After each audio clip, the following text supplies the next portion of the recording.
tourist asking for information at a tourist office. First, you will have some time to look at questions 1 to 4.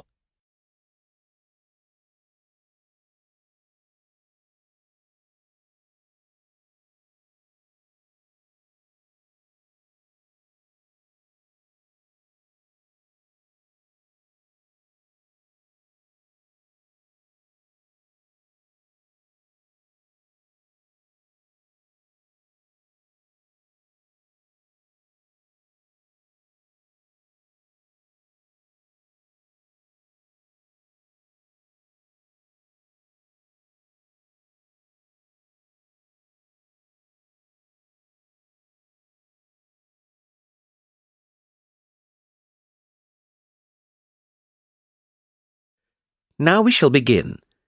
You should answer the questions as you listen because you will not hear the recording a second time. Listen carefully and answer questions 1 to 4.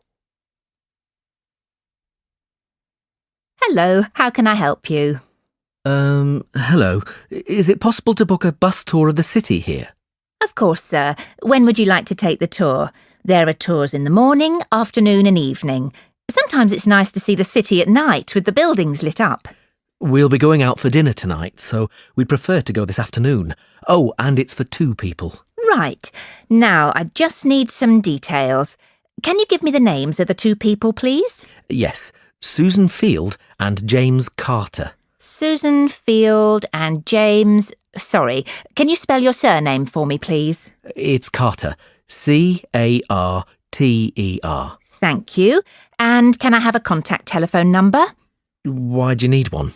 Just in case we have to cancel the tour and need to contact you. I see. Well, my mobile number is 07988 636 197. That's 07988 636 197. Now, can you also tell me which hotel you're staying at? The Crest Hotel. Oh, no, sorry. That's the hotel we're staying in next week. It's the Riverside Hotel. Oh, the Riverside is a lovely hotel. Are you enjoying your stay? Yes, we are, very much. We'd definitely recommend it to others. Oh, I am glad. Now, I can book you on the tour at 4 p.m. Would that suit you? Alternatively, there is one at 2. 2 would be better for us, please. Right. That's booked for you, sir. 2 people at 2 p.m. today, August the 14th. You pay the bus driver when you get on, and it's £4 per person. Thank you very much. Before you hear the rest of the conversation, you have some time to look at questions 5 to 10.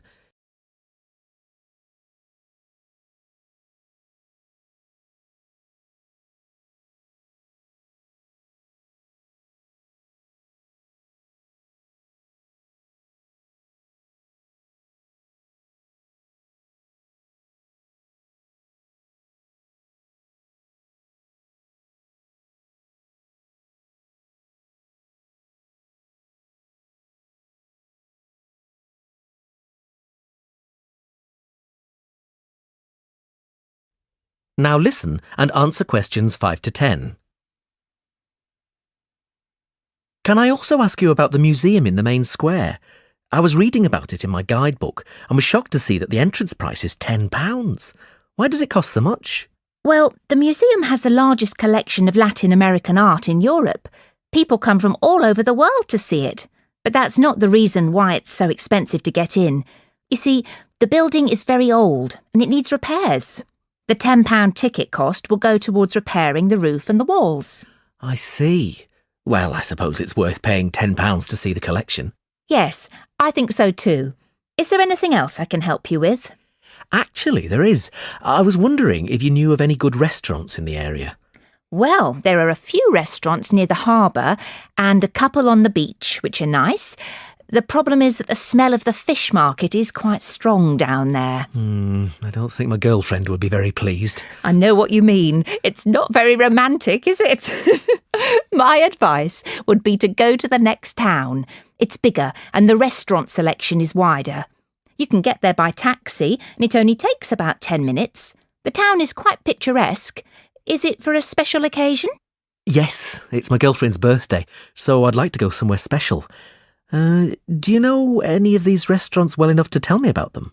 Well, I know about a few of them, and there are pictures in this leaflet here. Oh, this one here is lovely, the Bellevue, and it's extremely popular. It has a famous chef, so it's not cheap, but the standard of the food is very high. It's right by the sea, and there are wonderful views if you get a good table. Then there's the Lighthouse Cafe, you can see the picture here, which isn't really a cafe at all. In fact, it's a great restaurant, and a lot of TV celebrities and actors eat there. The place has been going for over 100 years. It's quite an institution around here. I'm not sure about those two. They sound too expensive to me. I was thinking of somewhere small, not too upmarket, but with good food. In that case, what about Harvey's? The same family has run this restaurant for over a century, and it's reasonably priced and really popular with local people. Oh, and there's another family-run restaurant, Stonecroft House. New owners took over a month ago, and they're getting good reviews. There's a new chef there, and the food is meant to be very good. This leaflet has the contact details for all the restaurants, so you can just call them if you'd like to book a table. Great, thanks. You've been very helpful.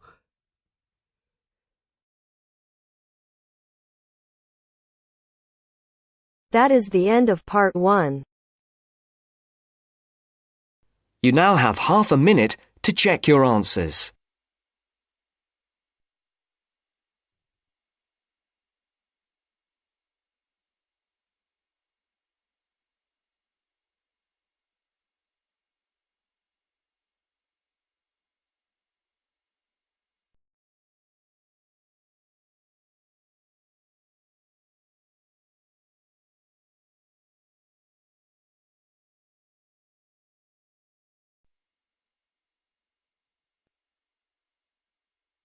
Now turns to part 2.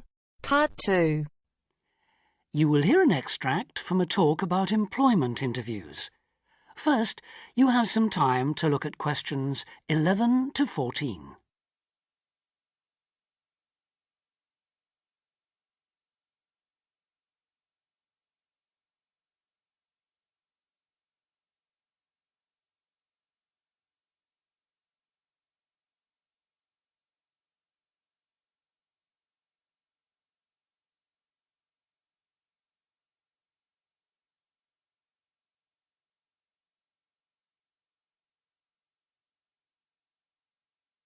Now listen carefully and answer questions 11 to 14. Today I have with me Sandy Richardson of the local Workforce Center, and she'll be talking about that critical step towards the goal of employment, the interview. Sandy, what is an interview for, and what's the best way to approach it? A job interview is simply a meeting between you and a potential employer to discuss your qualifications and see if there is a fit. The employer wants to verify what they know about you and talk about your qualifications. If you have been called for an interview, you can assume that the employer is interested in you. The employer has a need that you may be able to meet, so it's your goal to identify that need and convince the employer that you're the one for the job. As everyone knows, interviews can be stressful, but when you're well prepared, there's no reason to panic. Preparation is the key to success in a job search, and you can begin by collecting together all the documents you may need for the interview, such as extra copies of your resume, lists of references, and letters of recommendation. You could also take some work samples, selecting from what you have designed, drawn, or written, for instance. And make sure you have a pen and pad of paper for taking notes. The next step is to find out about the post. The more you know about the job, the employer, and the industry, the better prepared you will be to target your qualifications. Always request a job description from the employer and research employer profiles at the Chamber of Commerce or local library. You could also try to network with people who work for the company or with employees of companies associated with it. The next step is to match your qualifications to the requirements of the job. A good approach is to write out your qualifications along with the job requirements. Think about some standard interview questions and how you might respond. Most questions are designed to find out more about you, your qualifications, or to test your reactions in a given situation. If you don't have any experience or skills in a required area, think about how you might compensate for those deficiencies. Before you hear the rest of the talk, you have some time to look at questions 15 to 20.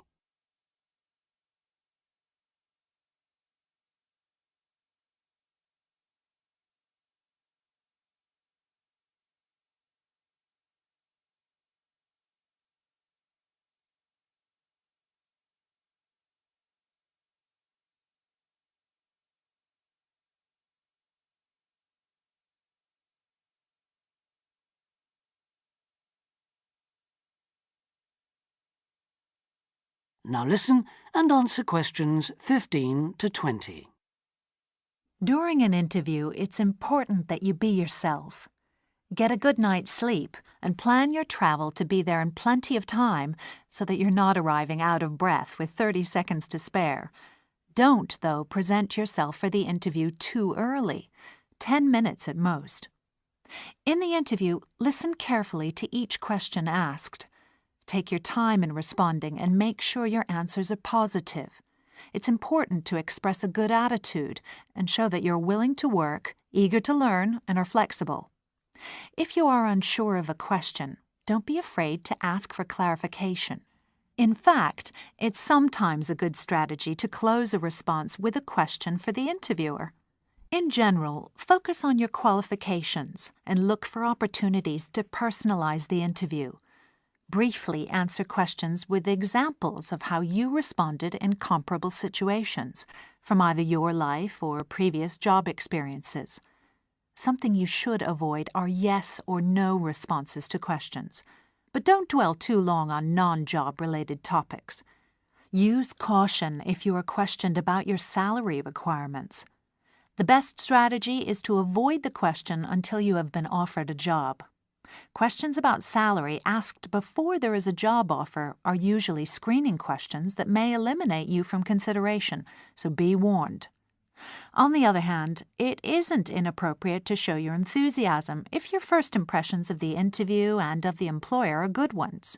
So, if the job sounds like what you are looking for, say so. Keep in mind that the interview is not over when you are asked if you have any questions. Come prepared to ask a couple of specific questions that again show your knowledge and interest in the job. Close the interview in the same friendly, positive manner in which you started. When the interview is over, leave promptly. Don't overstay your time. Think about the interview and learn from the experience. Evaluate the success and failures. The more you learn from the interview, the easier the next one will become. You'll become much more confident. To close, here are a few more tips.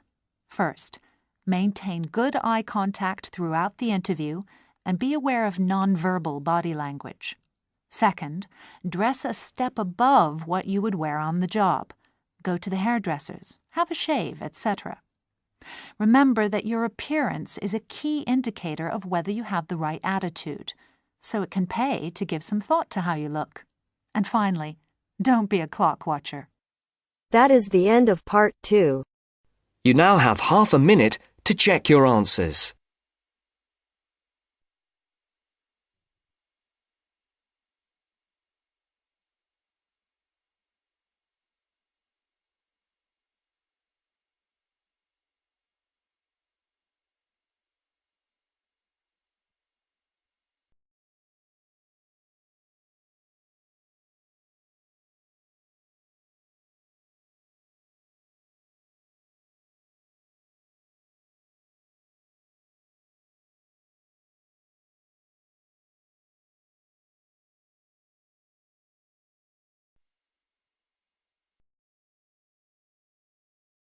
Now turns to part 3. Part 3. You will hear two students, Jenna and Marco, discussing a business studies project they have to do. You now have 15 seconds to read questions 21 to 24.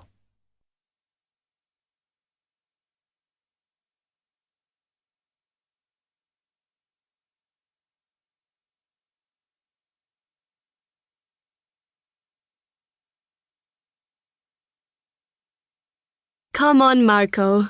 We've got to get on and sort out this project for Professor Buckley. Hang on. I want to make sure we've got all the information. Now, where are we? Well, today we need to sort out exactly what we're going to do and how we're going to divide the work up. Okay. How long have we got, by the way? The end of term is April 6th, and he said to hand it in on week 8, so that's March 25th at the latest, because the beginning of that week is the 21st, so not long. Right. Have you got the notes there? Yes. He wants us to do a fairly small-scale study, like the last one, on whether or not businesses were offering more benefits to staff. And we've now got to look at the rise in older workers. It should be fairly straightforward. Yeah, as long as we keep it small. Who's marking it? I don't know. Sometimes he gets the PhD students to mark it for him. Oh, actually, it just says here, a senior lecturer. I suppose it's too much for Professor Barclay to do them all. Yeah. Anyway, how are we going to go about this? Well, we have to decide how big we want it to be and who. Yeah, but I think we must sort out a timetable for the project. Otherwise, nothing will get done. Okay. Do you want to do that? All right. I'll do it as soon as we finish here. Before you hear the rest of the talk, you have some time to look at questions 25 to 30.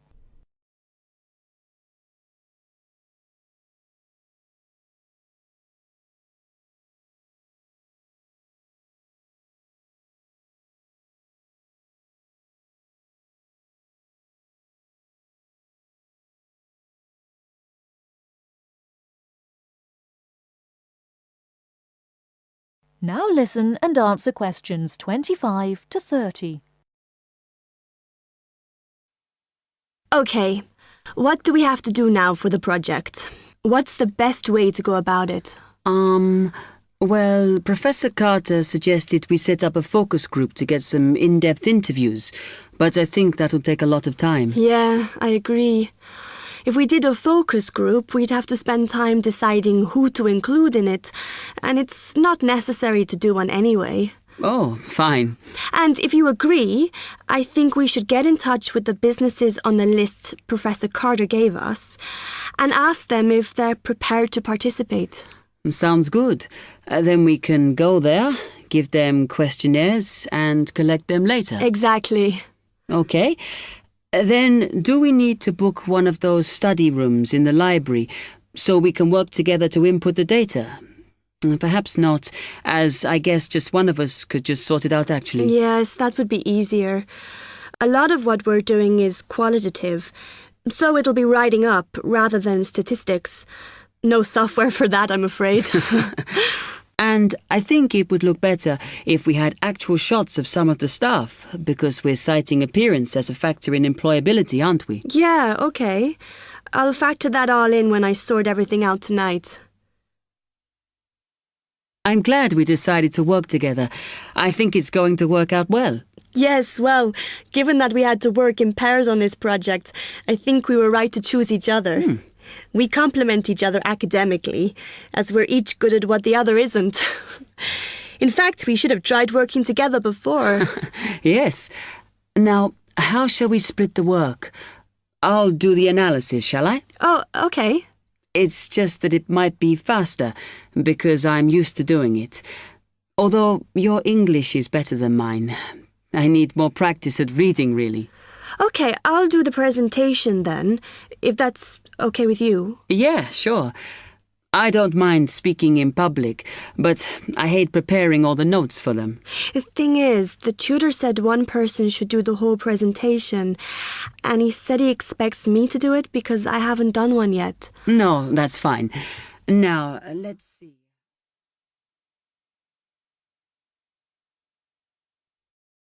That is the end of part 3.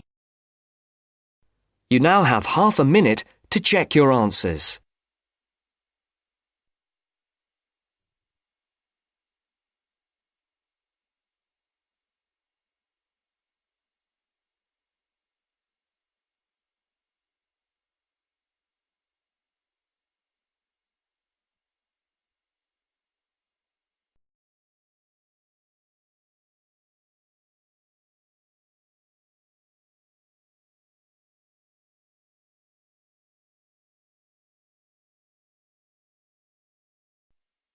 Now turns to Part 4. Part 4. Now listen to the second part of the lecture. As you listen, complete the notes below. First, you have some time to look at questions 31 to 40.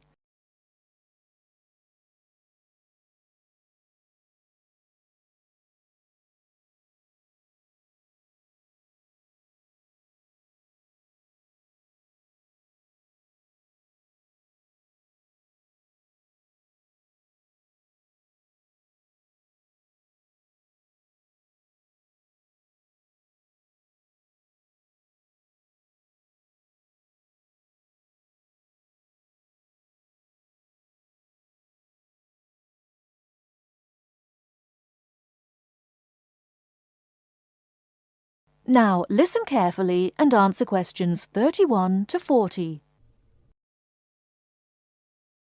Many typically American characteristics, individualism, self-reliance, informality, punctuality, and directness, are a result of those values mentioned earlier. Other national traits could also be identified, however. 1. Americans cooperate. Although often competitive, Americans also have a good sense of teamwork and cooperate with others to achieve a goal. 2. Americans are friendly, but in their own way. In general, friendships among Americans tend to be shorter and more casual than friendships among people from other cultures. This has something to do with American mobility and the fact that Americans do not like to be dependent on other people. Americans also tend to compartmentalize friendships, having friends at work, family friends, friends on the softball team, etc. 3. Americans ask a lot of questions, some of which may to you seem pointless, uninformed, or elementary. Someone you have just met may ask you very personal questions. No impertinence is intended. The questions usually grow out of a genuine interest. 4. Americans tend to be internationally naive. Many Americans are not very knowledgeable about international geography or world affairs. They may ask uninformed questions about current events and may display ignorance of world geography. Because the US is not surrounded by many other nations, some Americans tend to ignore the world. 5. Silence makes Americans nervous. Americans are not comfortable with silence. They would rather talk about the weather than deal with silence in a conversation. 6. Americans are open and usually eager to explain. If you do not understand certain behavior or want to know what makes Americans tick, do not hesitate to ask questions. Just as values and traits differ somewhat from one culture to another, so do the personal habits associated with good manners and courtesy. While very often there does not seem to be any particular reason why a particular way of doing something is considered good manners, observing these cultural rules will make Americans more comfortable with you, and therefore you with them. It is, of course, impossible to cover all the possibilities here. If you are unsure in a situation, just ask. Americans like to be helpful. 1. Queuing up or lining up is essential. Courtesy requires that you do not push from behind, stand next to the person being helped, or cut into a line. If you should accidentally bump someone, you should say, "Excuse me." 2. Americans blow their noses into a tissue. Spitting, clearing phlegm, or sniffing as from a cold are considered rude. 3. It is considered poor manners to slurp, chew noisily, or open your mouth while chewing. 4. Questions are seen as a good way of getting acquainted, but questions about a person's age, financial affairs, cost of clothing or personal belongings, religious affiliations and sex life are considered too personal for questioning, except between very close friends. 5. Men generally do not hold hands or link arms in public with other men. This is somewhat more acceptable between women and quite common between men and women. Now, a few words about personal safety. Unfortunately, in the US, one must be aware of crimes. It is wise to be especially careful until you are familiar with the community in which you live. Remember that good judgment and common sense can significantly reduce chances of having an unpleasant and perhaps harmful experience. Basic safety rules include the following. 1. Do not walk alone at night. 2. When you leave your room, apartment, or automobile, make sure that all doors are locked and all windows are secured. 3. Do not carry too much cash or wear jewellery of great value. 4. Never accept a ride from a stranger. Do not hitchhike and do not pick up hitchhikers. 5.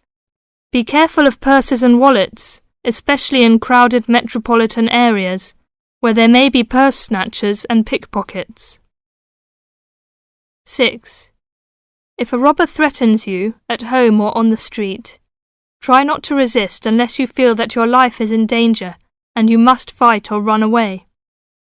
Give up your valuables as calmly as you can and observe as much as possible about the robber to tell the police when you report the crime. A final note. Keep an open mind. Don't judge what you see as right or wrong, but make it a challenge to try to understand the variety of American behaviours which you may observe. You certainly do not have to participate in something you disagree with, but you can try to understand it. This will help you build an attitude of intelligent and liberated respect for cultures, both your own and others. That is the end of part 4. You now have half a minute to check your answers.